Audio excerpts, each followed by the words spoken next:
Assalomu alaykum YouTube tomoshabinlari. Bizning murojaatimiz yana shu O'zbekiston Respublikasi Prezidenti Shavkat Mirziyoyevga hamda uning qizi Saida Mirziyoyevaga.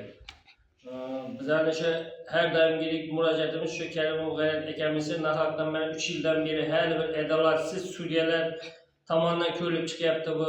Prokuratura tomonidan bosim bo'lyapti bu. O'shaning uchun bir aybi yo'q odamni 3 yildan beri nahotdan ushlab o'tiribdi.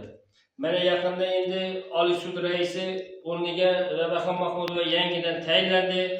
Endi o'sha Rabaxon Mahmudovani o'zi ko'rish kerak. Mana biz 1 oy bo'ldi. Yangidan shikoyat arizasi berganmiz. Hali bugungacha chislasi kuni belgilanmadi. Biz Oliy sudga borsak, chuqur o'rganishda dedi. Uni o'rganadigan joyi yo'q. Uni o'zi bir haqiqiy bir vijdonli sudya bo'lsa, o'zi shundan oqlanib ketadi. Nahotdan ushlab o'tirganini butun dunyo ko'rib turibdi, butun dunyo bilib turibdi buni. Mana yonidagi sheriklarni hali ham topmadi. Bir guruh shaxs 165-modda deyapti. 165-modda bo'lsa, bir guruh shaxs bo'lsa, buni yonidagi sheriklari qani? Bu tergovchiga hali ham bir chora ko'rilmadi, ichki ishlar tomonidan, prokuratura tomonidan ko'rilmadi. Nimaga deganda prokuraturani o'zi bosim beryapti. O'shaning uchun na tergovchini qamadi, na bir sudyani qamadi, na bir ichki ishlardagilarni qamadi. Hali bugungacha chora ko'rilmadi. Bular tergovchi nahotdan qaror chiqarib o'tiribdi. Sudyalar o'shani ko'chirib o'tiribdi. Bu sudyalar akamni sud zaliga chaqirtirmaydi. O'zlari hech kimni video kamerani kirgizmaydi, jurnalist ham kirgizmaydi. Hech kimni chaqirmasdan yopiq sud qo'l ostida ko'ryapti bular, yopiq. Bu tergovchi to'g'ri qilgan deydi. Tergovchi to'g'ri qilgan bo'lsa, 165-moddani qo'ygan bo'lsa, ko'zlaringiz ko'r bo'lgaysizlarni, qara 165 bir guruh shaxs sherik deyapsiz. Qani uning sheriklari? O'sha turmaxonada o'tirganlar sherikmi ular? Yonidagi sherikmi ularga? Ya bo'lmasa sizlar o'zlaringiz sheriksizlar bunga. Qachon topasiz endi buni? Prokuratura tekshirmaydi, prokuratura protest bermaydi. Nimaga deganda bosh prokurorning o'zi bosimi bilan bo'layotgani uchun tekshirmaydi ham, protest ham bermay o'tiribdi. Mana biz yangidan berdik, 2 oy ichida ko'riladi deydi bu. 2 oy 1 oycha bo'lib qoldi, hali kunini ham belgilamadi bu.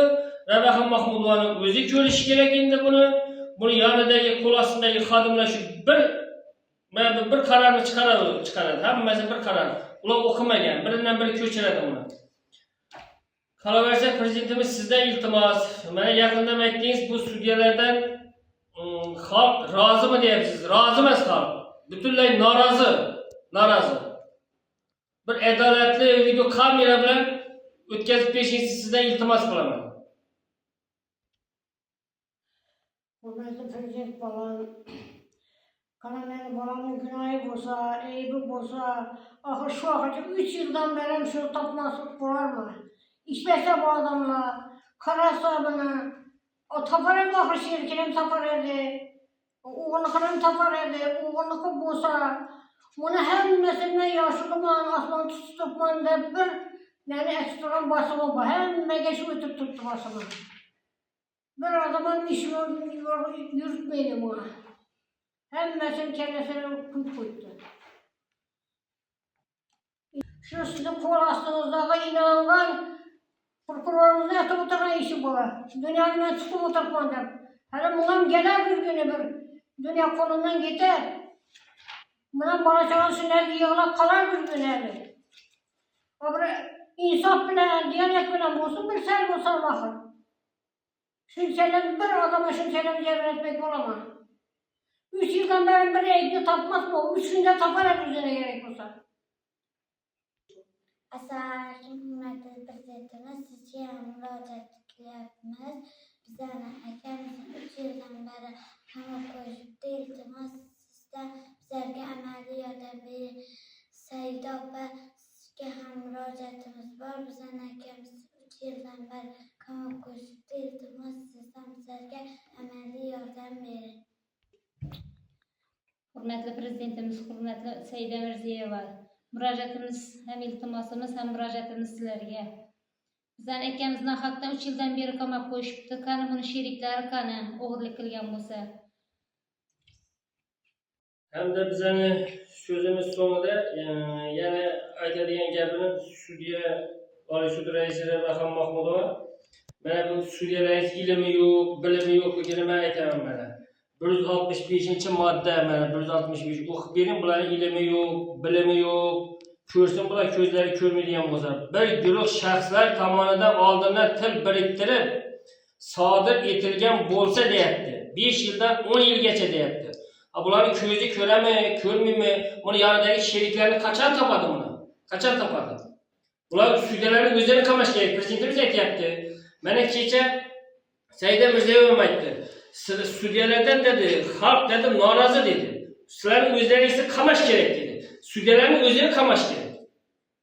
Mana bu tergovchilarni qamash kerak. Mana bu ishlamayotgan prokurorlarni qamash kerak bularni. Mana bir guruh shaxs deyapti. Bir to'da bo'lib dedi. Mana to'da deganda men sudyalaringiz bilmasa, men o'zim tushuntiraman. Mana bir to'da, mana shu bir to'da bo'ladi. O sudyalar, baraka topdi. Bir o'zi emas, bir o'zi. Mana to'da bir guruh shaxs, mana shunda 10-15 ta odam bo'ladi. Bilmasangiz, o'shalarni toping, hammasini birgalikda qamang uni. Oldin ham aytganmiz sizga. Prezidentimiz bu sizni siyosatingizga bu prokuratura ham qarshi, sudyalar ham qarshi, ichki ishlar ham qarshi bo'ladi. Hammasi qarshi. Sizni olib borgan siyosatingizni butun dunyo tan beryapti. Bular sizga qarshi bo'lyapti. Men sudyalar ishlamaydi dedingiz, prokuror o'zi oldin ham aytgansiz, umuman ishlamaydi dedingiz, ichki ishlar aytmasangiz ham bo'ladi ularni. Bu tergovchilarning o'zi hammasi bir til biriktirib ketgan bo'ladi. Bizga bir amaliy yordam bering. Rahim Mahmudova siz endi yangidan ishga tayinlandingiz. Mana o'zingizni chiqargan kitobingiz mana, o'zingizni.